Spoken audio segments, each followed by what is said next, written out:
F1E1 display error on RF362BXKQ whirlpool self-cleaning oven. Thanks.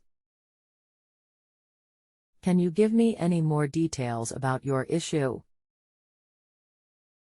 How to clear F1E1? Occurred after 8-hour power failure. Okay, got it. Last thing, appliance technicians generally expect a deposit of about $18 to help with your type of question. You only pay if satisfied. Now I'm going to take you to a page to place a secure deposit with JustAnswer. Don't worry, this chat is saved.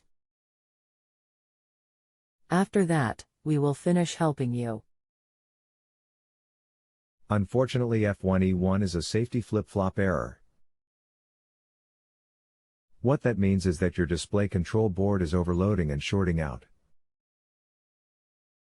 If resetting the circuit breaker doesn't reset the issue, you will need to order and replace the entire display board to fix the issue.